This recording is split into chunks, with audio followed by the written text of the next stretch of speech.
ഒരു പക്ഷേ ആ മുറിവുണക്കാൻ നിനക്ക് കഴിഞ്ഞെന്ന് വരികയില്ല. നമസ്കാരം, ഞാൻ ജോബി ജോസ് മുണ്ടാടൻ. ഇങ്ങനെ പറയപ്പെടുന്നു, ഒരു തീപ്പൊട്ടിക്കൊള്ളിക്ക് ഒരു സമൂഹത്തെ പ്രകാശിപ്പിക്കുവാനും നശിപ്പിക്കുവാനും കഴിയും.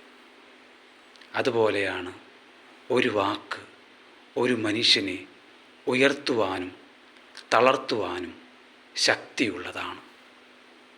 നമ്മുടെ കുടുംബങ്ങളിൽ, നമ്മുടെ സംഘടനകളിൽ, നമ്മുടെ കൂട്ടായ്മകളിൽ, നമ്മുടെ തൊഴിലിടങ്ങളിൽ ഒരു സഹപ്രവർത്തകനെയെങ്കിലും അവൻ്റെ ഹൃദയത്തിൽ ഒരു വാക്കുകൊണ്ട് ഒരു മുറിവുണ്ടാക്കിയാൽ ആ മുറിവുണക്കാൻ നിനക്ക് കഴിഞ്ഞെന്ന് വരികയില്ല. ഒരു പക്ഷേ ആ വാക്ക് അവനെ മറിച്ചു ചിന്തിക്കാൻ പ്രേരിപ്പിക്കുകയാണെങ്കിൽ ആയുസോളം വില നൽകേണ്ടി വരും. അണങ്ങാത്ത ഒരു മുറിവായി നിൻ്റെ ഹൃദയത്തിൽ അത് നിന്നെ നോവിച്ചു കൊണ്ടിരിക്കും. പല വാക്കുകൾ നമ്മൾ ഉപയോഗിക്കാൻ വിട്ടുപോകുന്നുണ്ട്.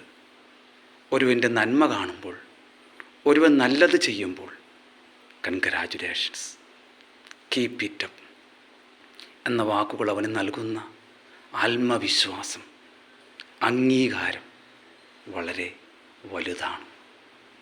നാം ഈ അടുത്ത കാലത്ത് വായിച്ച് കാണാറില്ലേ, നടന്നു പോയപ്പോൾ കുഴഞ്ഞു വീണു, വണ്ടി ഓടിച്ചു കൊണ്ടിരുന്നപ്പോൾ കുഴഞ്ഞു വീണു, ജിമ്മിൽ പ്രാക്ടീസ് ചെയ്തുകൊണ്ടിരുന്നപ്പോൾ കുഴഞ്ഞു വീണു, വിരുന്നിൽ ഭക്ഷണം കഴിച്ചുകൊണ്ടിരുന്നപ്പോൾ കുഴഞ്ഞു വീണു.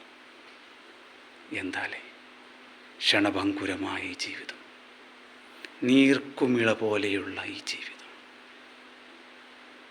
ഒരുപക്ഷെ ആ മുറിവുണക്കാൻ നിനക്ക് കഴിഞ്ഞെന്ന് വരികയില്ല.